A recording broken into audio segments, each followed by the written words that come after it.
नमस्कार दोस्तों, स्वागत है आपका अपने YouTube channel Manisha Yadav Hindi classes में।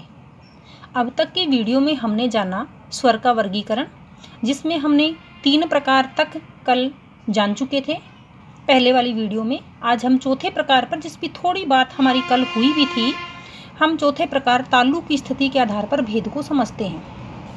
ये भेद 4 होते हैं।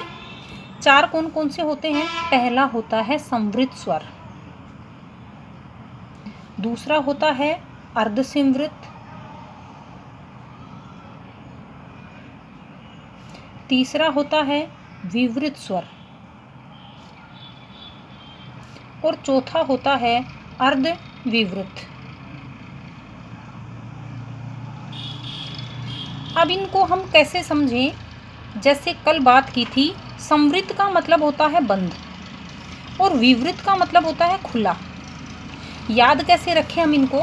जैसे मान लो हम किसी डॉक्टर के पास जाते हैं दिखाने के लिए, जैसे किसी बच्चे को लेकर जाएं, तो डॉक्टर आमतौर पर बच्चे को बोलता है उसकी जीभ देखने के लिए, वो कहता है बेटा आ करो। आ के तौर पर मतलब वह अपना मुख खोलता है, इसलिए इसका मतलब विवृत स्वर माना जाएगा। अर्थात आ की ध्वनि बोलना सिखाता है हमें कौन? डॉक्टर। इसलिए विवृत स्वर कौन सा है? आ है।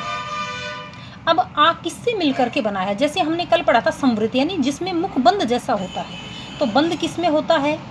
एक तो होता है जैसे हम बोलते हैं ई, एक होता है दीर्घ ई, एक होता है ऊ लघु ऊ, मतलब एक होता है दीर्घ ऊ और एक होता है ऋषि। अर्ध संवृत, क्योंकि ए जो है ये अर्ध विवृत है। अब ए और ई से मिलकर के बना क्या? ए। ओ तो एक ए तो इसमें आ गया, तो आई लिख दो अर्धविवृत में।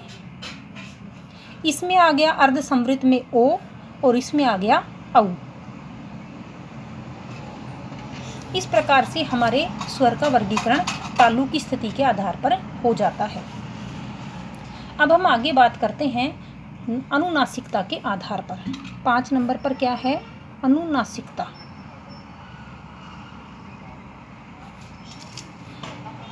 हमारी पहले थोड़ी सी बात हुई थी इस पर कि एक होता है अनुस्वार, इसे हिंदी में कहते हैं अनुस्वार, जिसे हम केवल बिंदु बोलते हैं। एक होता है चंद्र और बिंदु दोनों, इसे कहते हैं अनुनासिक। यानी अनुनासिक का यदि हम विलोम की बात करेंगे तो शब्द बनेगा निरनुनासिक। क्यों? क्योंकि अनुनासिक में अनु उपसर्ग है, प्लस में नासिक शब्द है, एक प्रत्यय जुड़ा हुआ है इसमें निर उपसर्ग भी है और अनु उपसर्ग भी है। अनु का अर्थ होता है पीछे या बाद में और निर का अर्थ होता है अभाव या निषेध। अर्थात जो नासिका के पिछले हिस्से से बोला जाता है वो तो है अनुनासिक, और जो नासिका के पिछले हिस्से से नहीं बोला जाता उसे कहते हैं निरनुनासिक। तो एक कौन कौन से होते हैं? यदि हम सामान्य तौर पर यदि हम स्वर को लिख दें, ए आ लघु ई दीर्घ ई लघु ऊ दीर्घ ऊ री ए आई ओ औ, तो ये सभी क्या है? निरनुनासिक है। लेकिन यदि हम इनका अनुनासिक रूप लिखें तो सभी के ऊपर किसका प्रयोग करेंगे? हम चंद्र बिंदु का प्रयोग करेंगे। अब चंद्र बिंदु का प्रयोग कहाँ होगा? जैसे मैं आपको इसी उदाहरण में बताऊं, जैसे ए के ऊपर कोई मात्रा नहीं है, इसलिए इसमें चंद्र बिंदु लगेगा।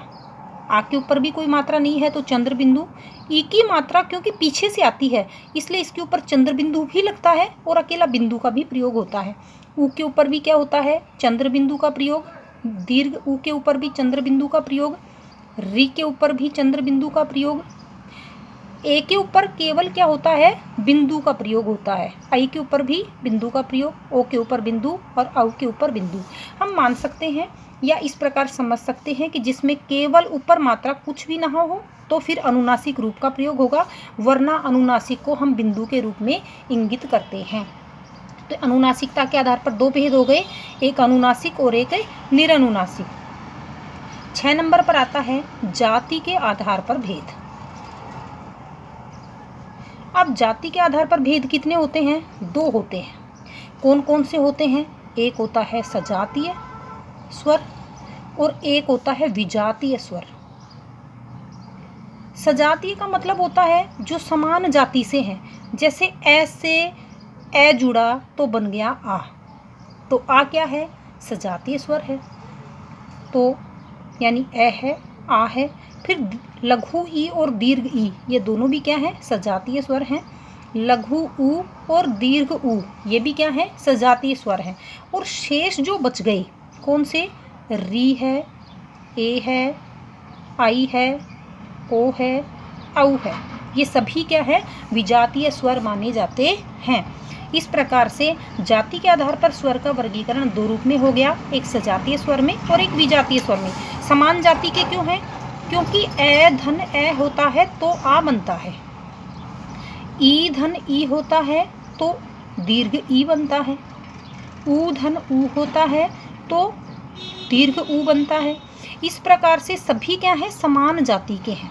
और जबकि ये जो स्वर हैं ये अलग रूप के अंदर बनते हैं, यानी ए में जब ई जुड़ेगा तो ए बनेगा, और ए में जब ए को जोड़े तो बन गया आई, ए में जब ऊ को जोड़े तो बनेगा ओ, ए में धन जब ओ को हुआ तो बन गया औ। इस प्रकार से ये समान जाति से निर्मित नहीं है, इस कारण से इनको हम विजातीय स्वर कहते हैं। क्योंकि स का मतलब समान, वी स उपसर्ग है और वी भी उपसर्ग है, जिसका अर्थ होता है रहित होता है, जिसका मतलब होता है विशेष होता है, जिसका जो है वी यानी विशेष जाति से निर्मित है या रहित, जाति से रहित है, जो जाति से अलावा है उसे हम मानते हैं सजातीय स्वर के आधार पर। सजातीय और विजातीय दो रूपों में बन गया। तो धन्यवाद दोस्तों, यहाँ पर हमारा जो स्वर का वर्गीकरण 6 आधार पर होता है वह समाप्त होता है। उम्मीद है आपको यह सेशन पसंद आ रहा होगा। यदि पसंद आ रहा है तो अपने दोस्तों को शेयर कीजिए, लाइक और सब्सक्राइब कीजिए, और आगे की मिलते हैं नेक्स्ट वीडियो में जल्द ही।